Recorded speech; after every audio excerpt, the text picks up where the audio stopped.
was talking to this comedian, Jared, and I had 2 drinks in my hand, and Pat Bircher, a friend of ours, he comes and sees me double fisting. He's like, yeah, you look like you're drinking like you just gone through a divorce. Oh. And then Pat couldn't put 2 and 2 together. He didn't know what, and it's just like, that just happened.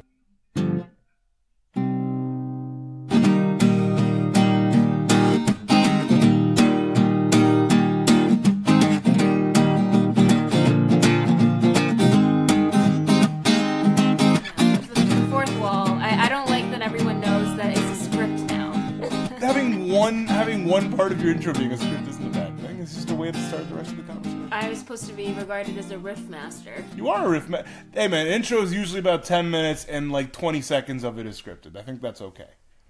How? Wait, what? 20 seconds of a 10-minute they script. said 20 minutes of No, this. 20 minutes of this 10-minute intro has been scripted for your listening pleasure. Okay. Welcome to I'm Trying, guys, the podcast where dreams are...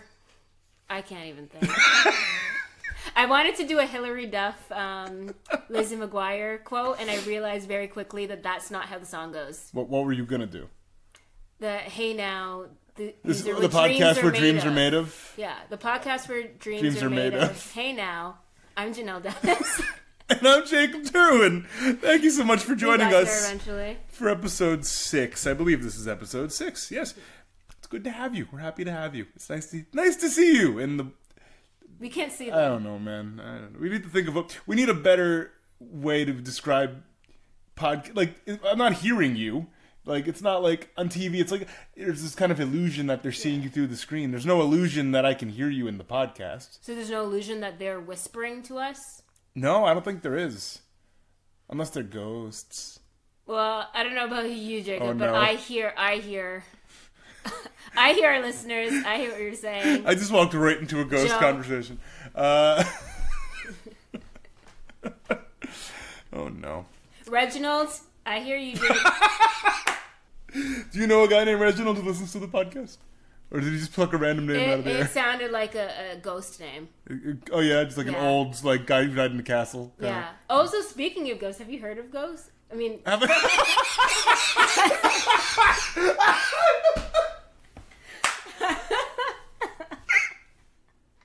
you heard of these people? They're like people, but they're dead. They're like not fully alive. Have you heard of them before? I haven't, Jhanelle. Please educate me on ghosts. No, what I meant... That was so great. What I meant is, have you heard a ghost before? Or have I heard a ghost? Had a ghostly encounter? I can usually either determine or find a practical, logical way that things... You've told me in the past about some weird experiences, and I don't think I've had a supernatural experience that I didn't 5 seconds later think, well, it's probably just that. You know? I haven't had one where my immediate jump to was the undead, you know? Or maybe not the undead. So that just means that you've never encountered a poltergeist. Well, poltergeists are one kind of ghost. Yeah, right? those are the ones that move everything. Yeah. Regular ghosts. Regular That's my punk band name. The Regular Ghosts. Well, that was my rap name. That's awkward. Ghostface Killer will come in for you. You've had these experiences for sure. I don't know if you want to talk about them or not. Yeah, one of them. One of them is very close and dear to my heart. Mm-hmm. Shout out to my grandpa. Oh jeez. Also, rest in peace. I don't think I believe in ghosts. I don't think I do. That's very big for you though. That means an almost, because you do not believe in astrology at all. I don't. Well, I don't think these things are connected. I mean, ghosts are like, I have some weird thoughts on the whole like eternity thing, and the forces around people and all that I don't really know how to articulate yet. I think I'm still working it out. Well, you won't be able to until you're dead. Oh, perhaps, yeah. But I don't know. I think ghosts are part of that whole thing. You know. I hope I die before you. I'll be like I told you. That's dark, Jhanelle. I'm gonna haunt you. You're gonna haunt me? Yeah. That's really sweet. I'm gonna do it in a specific way that you know it's me. That's really kind. You know that? That makes me feel special. Just bring like hot dogs. And a stray cold hot dog appeared on the kitchen counter, and I knew it was Jhanelle Dennis. That's actually very kind. I know that, you know, that's either very kind or you're trying to take revenge on me for something. I'm trying to be a non-vengeful spirit. Yeah, I'll still be passive aggressive as a ghost. Why would I change? If you are a ghost, and like what's something incredibly petty you would do as a ghost? Something petty I would do as a ghost. There's a good one. To who? Anyone? Free range. I feel it depends on. This is assuming that I live a full life, like. You don't have any unfinished business. I would definitely haunt like an ex-husband or something. Oh, so wait, we're assuming you have an ex-husband in this scenario. Whoa! Yes. So you don't think I'm gonna get married? I don't know. In this conversation, wow, that's shame. we had. Well, first of all, I've been editing the Efthimios episode that we're about to play for you, and like a big part of that conversation, if not almost the entire. Oh, was it not me talking about not wanting to get married? Yes, the entire conversation was about weddings and marriage, and I remember I asked you at some point in the conversation, you were like, "I don't know if I really believe in this whole till death do us part thing." You literally in this episode lay out a more proper feminist plan for better. Maybe short-term marriages. Yeah, I don't know if it's feminist, really. You describe it as such in the episode. So I think. I'm going against my own. I can always cut that part out to make you sound smarter, but I don't know. Yeah, definitely keep that in. If I feel, I'll try to keep that part in. Yeah. But no, that is my view on marriage wasn't that I shouldn't get married. Sure. It was that I support having sequential marriages, like not till death do us part. But like, until we're no longer happy. Yeah. Sure. But anyways. Like, this is good for now. Let's see how long it goes. Okay. And then if we get tired of each other, peace. I'll haunt you later. That's what I'm getting. I would definitely haunt an ex-husband. And give me that I would just petty be like ghost. A narcissistic ghost. It was like float my picture around, speaking to someone that is a medium, like speaking to someone that has medium or intuitive qualities, so that they say my name or something that reminds them of me. What would that thing be? What do you want to be remembered by? What's a phrase or an object? Or is it hot dogs? I hope it's not hot dogs. No, I would have hoped that I would have transcended my hot dog legacy. It'd be like something. I don't like Boy Meets World, like something that like just a portrait of Will Friedle. Something that people know that like, okay, this is a Jhanelle thing. Not that like Boy Meets World is exclusively a me thing, but what's a you thing? Anytime anything Boy Meets World related comes up in the news, I get a whole bunch of messages from so many people sending it to me. Just saying, oh, have you seen this? Oh, you probably saw this. Oh, don't you love this? Happened to me today. And I love that is my brand. Yeah? Okay, so maybe it will be just till he'll walk into the living room and the TV will turn on and it's just Boy Meets World reruns for some reason. Yeah. Or just the theme song playing, like, walking down this road that we call life. But then life skips, like, life.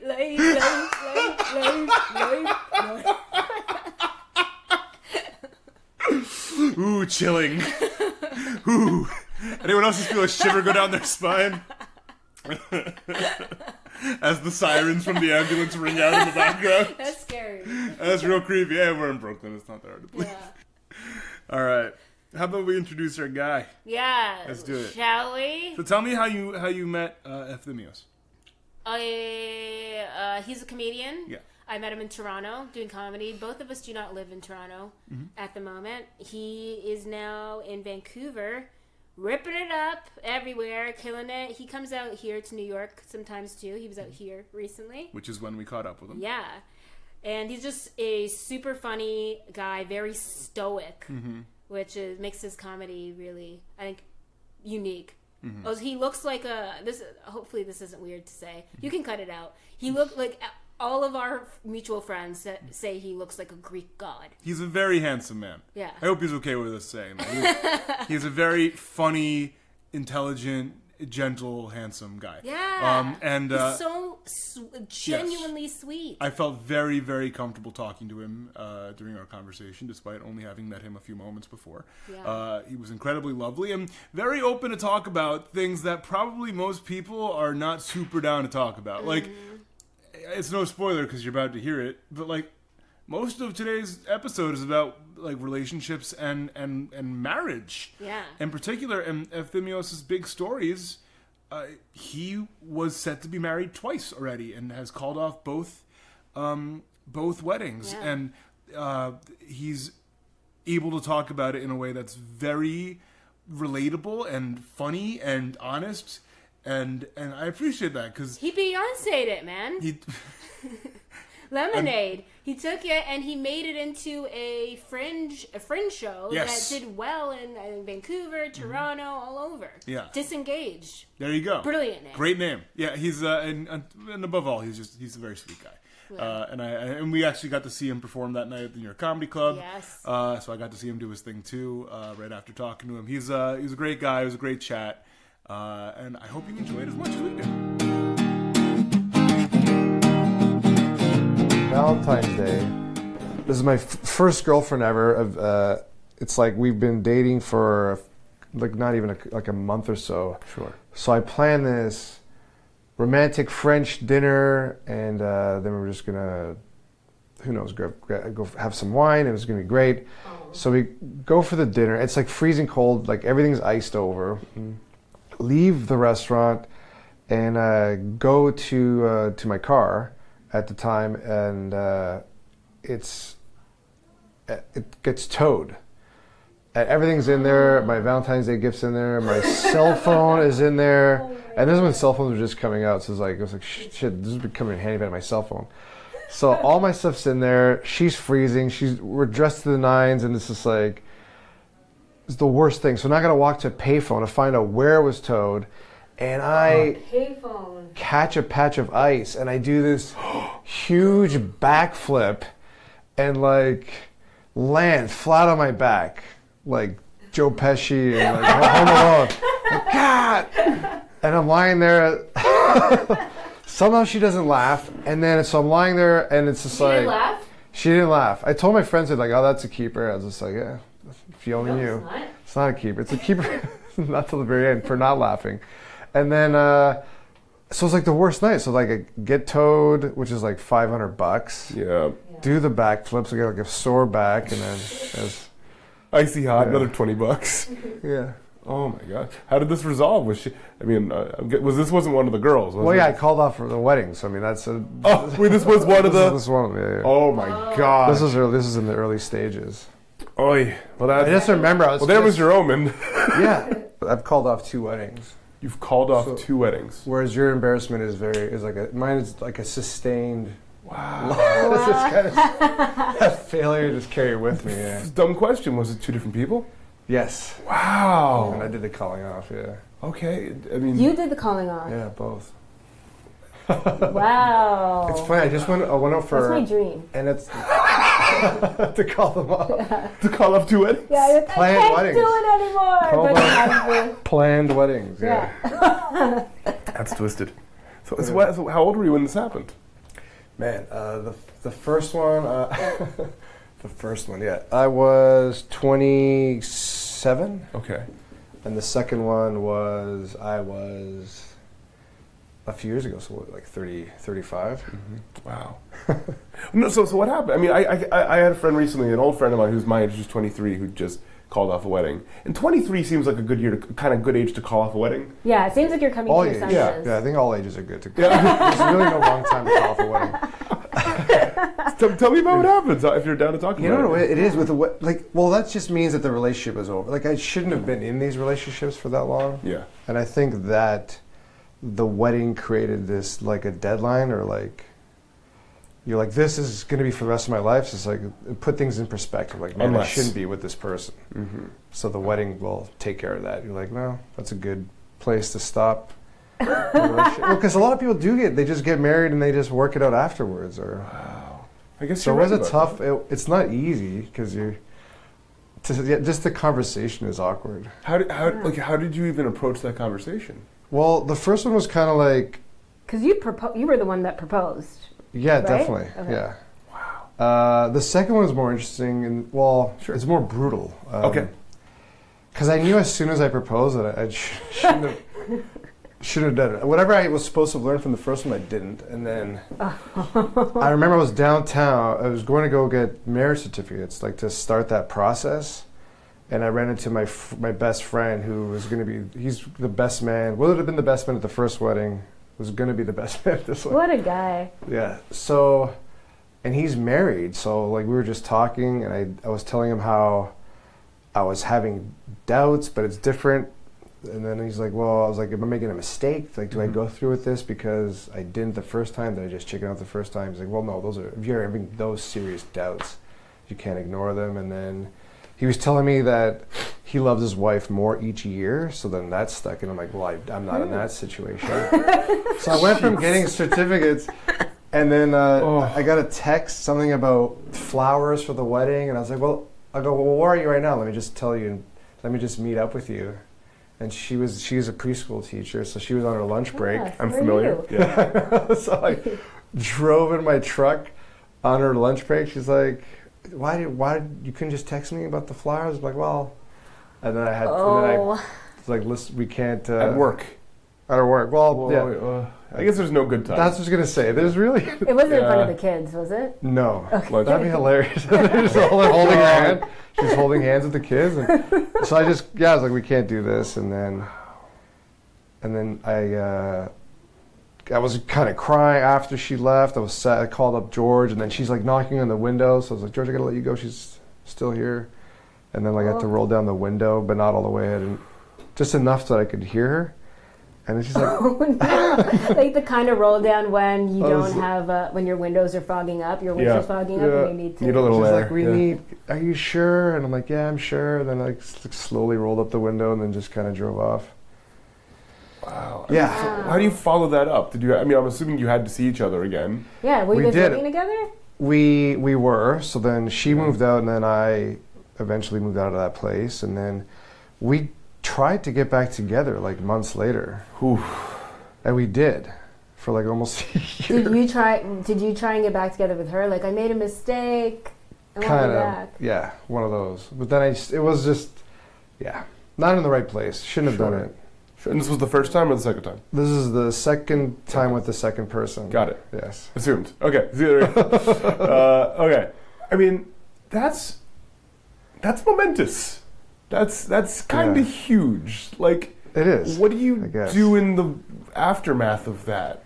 Like you said, like in the moments after, it's a lot of emotion and driving away. But like, what about the weeks and months? Like, is it just all Ben and Jerry's? Like, what happens there? Yeah, I mean, there's a lot of. It's weird. Like, it created this stigma in my head that I mean, it's a crazy thing to do. Like, there's something wrong with me. Like, why am I getting myself in these situations? Yeah. But then it's just. Thank you. Yeah, it just kind of sticks with you. And I always thought it was a wrong thing, or like there's something wrong with me, whatever. And then I would never talk about it on stage because I was like, it's embarrassing. I was like, I don't want to reveal this to the crowd. And then I told the one story about how I proposed, and it got laughs. And then I just started writing this. How did you propose? Do you want to keep that? Well, for the your- story of it was the first proposal. I proposed, but I didn't on one knee. So then she made me redo the whole process. So she gave the ring back, and then I had to do it over again. What? Yeah, so that was just kind of this funny story where, like, There's a proper knee to I didn't know this. you gotta do it on one knee. Where you got to do it on one knee. Well, that's traditional, right? And what did you do it? We were standing on this bridge in this park, and then I just asked her to marry me, and then she said yes, and then there was like a minute went by, and then she's like, can we redo this over again? Can you do it again on one knee? And I'm like, well, can't we just redo it? Like, I've already proposed. She's like, literally got upset, took the ring off. She's like, do it again. And then And it was then you realized you couldn't marry her. Exactly. Yeah. So that's the story, and then I just built this one-man show around it, which for me was kind of therapeutic because it allowed me to discuss these things, and then just get it out there in the open. Oh my gosh. So. Oh my god. But it is weird too, like, because if you're like, if I'm sitting down having a coffee, if I'm on a date or something, and then it's just like, I'm not gonna hide that because people, relationships always pop up. It's a weird thing though, right? Did you have to make an like announcement, like a breakup or calling off the engagement announcement to your family? Oh, to her it's the family? worst, yeah. That sounds so stressful. Twice, yeah. The first one was a big traditional Greek wedding, so that was, that's a hard one. Yeah. Oh. I mean, did you get any like responses from family members or friends that were just like, how dare you? Well, there was an engagement party a year prior, so there was some money. They lost money. People lost. That's like a game. Took that money. Yeah. But it's nuts. The over/under on Tim's weddings. It's gambling. I was saying I just sat down with an old friend of mine who we hadn't spoken for like 4 years, and within that time she had gotten engaged, whole wedding planned, dress bought, invitation sent, venue reserved, everything, and then she called it off a few months ahead of time, and she had the same reaction. At the end of the day, after all the emotional turmoil, she's just like, and we lost so much money. Yeah. We lost. Like, did you have what was the venue? What was it going to be? What was it going to be? Huge. I think it's called the Bellagio. It was like this suburban banquet box hall, and like she was half Italian, or her family was. She was raised with Italian family, and so it was like this big Greek Italian wedding hall. That food everything. would have been amazing. Yeah. Both of them had purchased dresses. Which that's the only thing that I don't feel bad. I mean, it was the right decision. But in my head, I'm like, because I know the significance for them when you buy a wedding dress. Because what do you do with the dress after? I don't know. You get drunk and you wear it around and cry. I think so. That's when we got back together with the second fiance, and then she's like, "Well, you should see me in this dress that I got." I'm like, "Well, I don't want to see you in that dress. Do not put that dress on." She's like, "But you should see it. I mean, it doesn't matter now." I'm like, "It does. I don't want to see you in that. That'd be so weird." Can you return a wedding dress? I don't. Yeah. I can't imagine. I don't know. I guess I would. Can't return an engagement ring. I'll tell you that. Oh yeah. Oh. Lost a lot of money. I'm like. So do you just have? It. Well, no, I got them back, but I mean, there's no diamonds are worthless when you can't resell diamonds really well. But does that mean you just have a couple engagement rings? No, I sold them, but I mean, I didn't make Okay. it. I made like 25 cents on the dollar. Oh.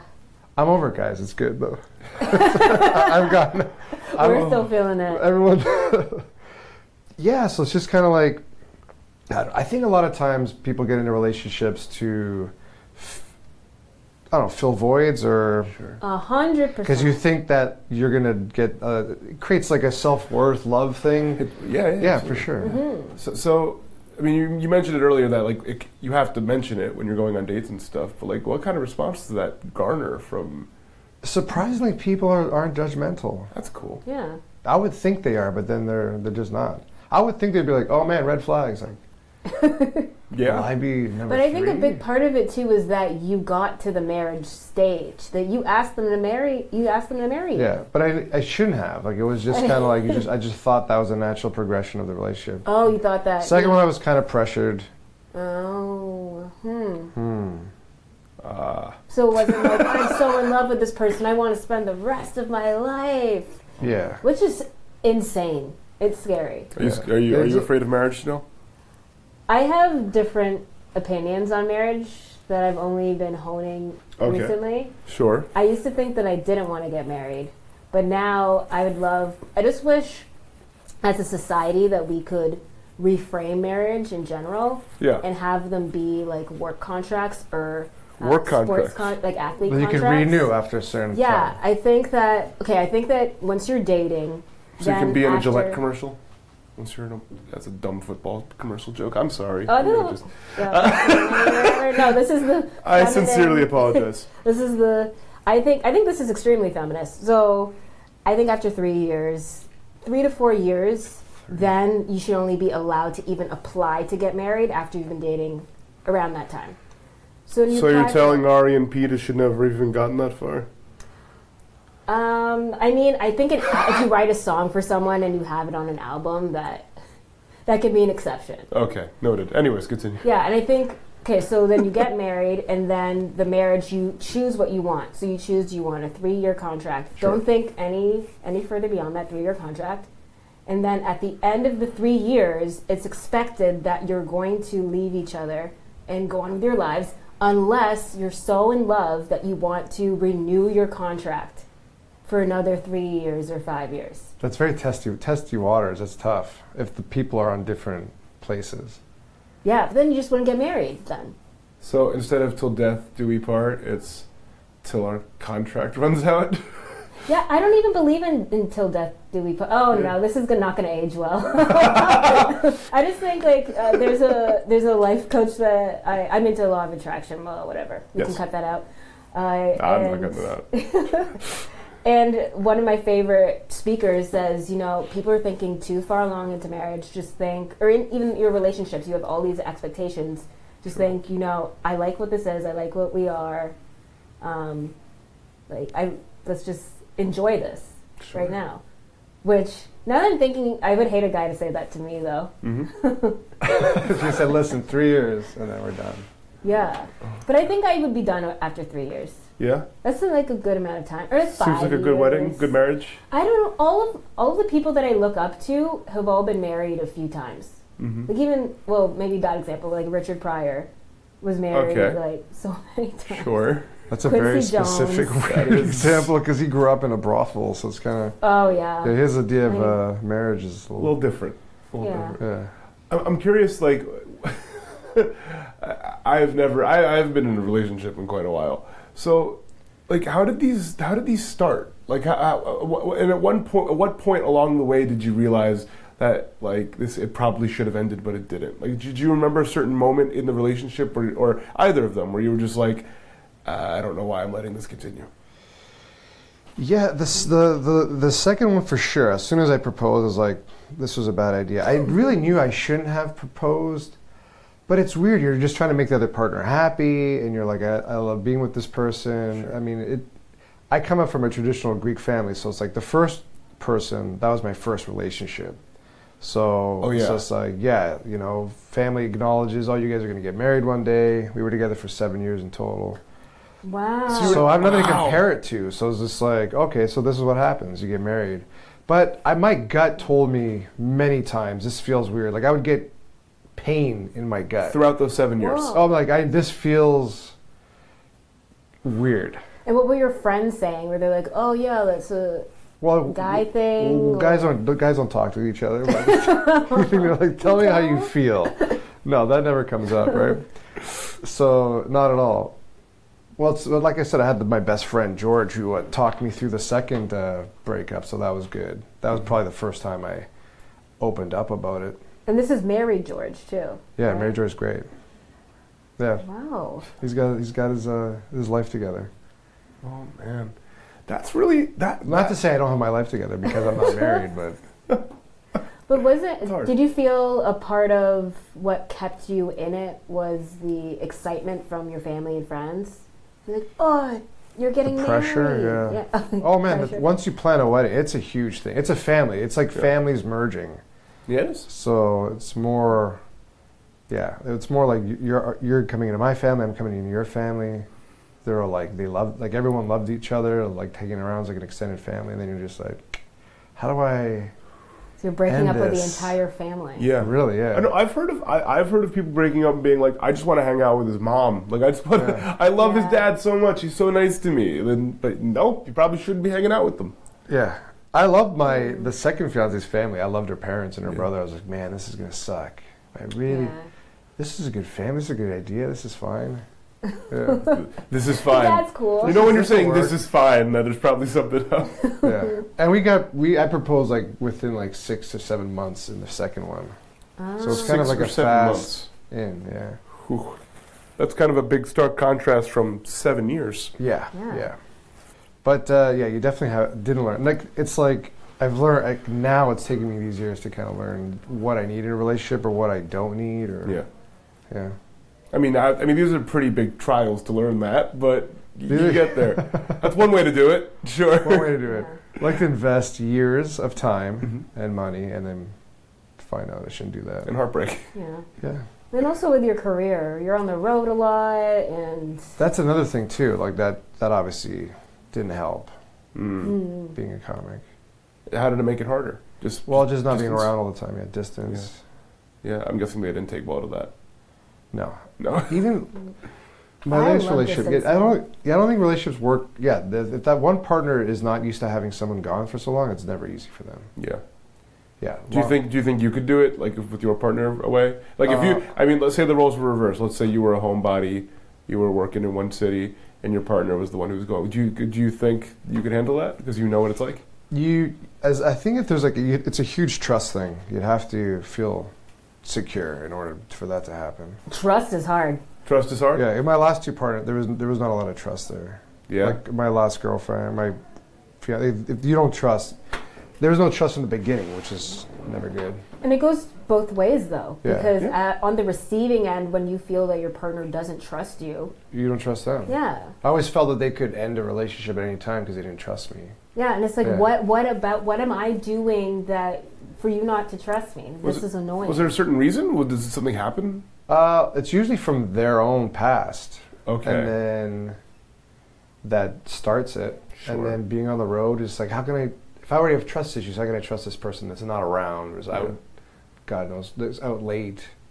In a comedy environment, this is usually lots of alcohol, lots of weird things, but just that person is committed to you, it's never helped. Didn't help the situation. So you turned this whole story into a comedy bit, into a routine. It's a one-man show. It's a one-man show. Yeah. Pardon me. So when did you first try stuff about that out on stage? Well, I told the proposal story on stage, and Okay. then I just decided that I was like, "There's a show here. There's something I could do." And then I just talked about it. The show's called Disengaged, and I just talked Great about my title. childhood, and then the show was based around, because it was hard. I had a friend that I was attracted to. She attracted me, but I was like very standoffish. I'm like, well, I can't get in a relationship because of my history. Sure. So the show revolved around how do I move past these engagements and just have a normal relationship again. What was it weird to start doing that? Did it feel weird when you started, like to kind of be so open about it?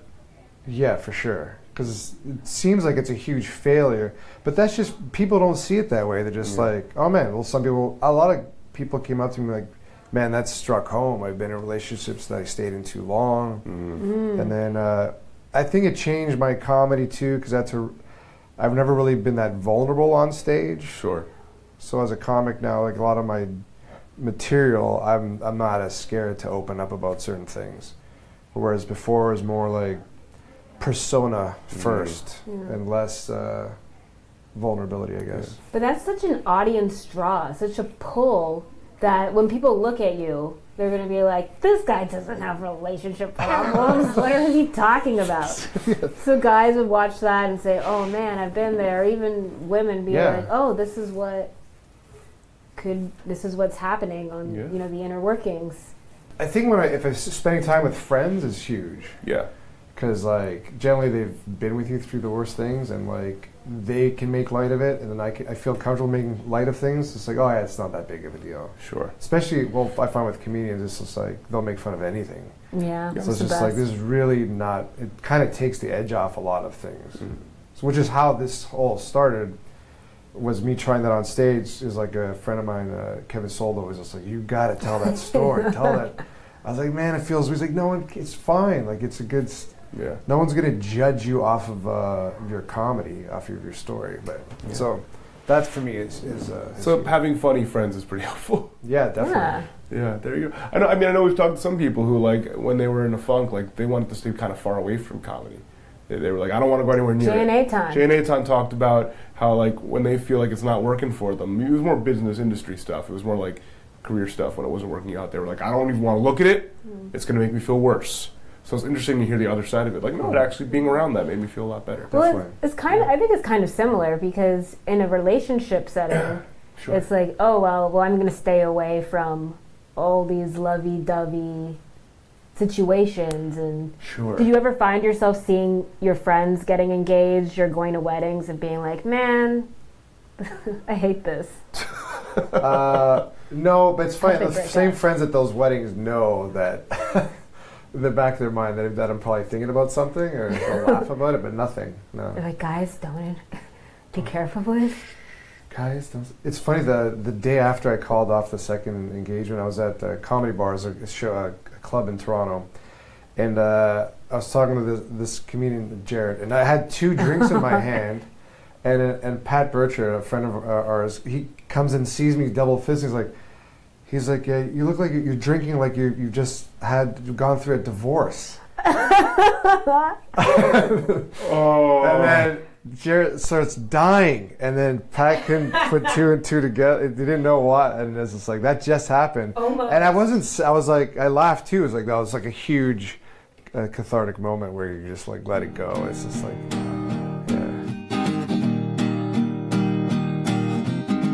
I love Efthimios, and that's why you should follow him on Instagram and Twitter at EF_THIMIOS. And if you enjoyed the show, please leave us a review on iTunes. It helps the word spread like love. Thanks. It gets worse every time. And of course, make sure you subscribe to easily download new episodes. I'm Trying is hosted, edited, produced, and scored by Jhanelle Dennis and me, Jacob Derwin. Our cover art was created by the fabulous Sammy Kappa. See more of her work at sammykappa.com. That's SAMICAPPA.com. And you can follow the show on Twitter and Instagram at I'm Trying Show. And if you want, you can follow us individually at Jhanelle Dennis and at Jacob Derwin. If you've screwed up or embarrassed yourself and are looking for help, For pity, reach out to us on Twitter or email at imtryingshow@gmail.com, and our team of crisis experts it's just us. will be more than happy to assist you. Reasonably happy. Thank you so much for listening, and in the words of Gloria Gaynor, I've got all my life to live, I've got all my love to give, and I'll survive. I will survive. Hey, hey. I didn't want to do the hey, hey. I don't know why you did it. I had to do it. It's important.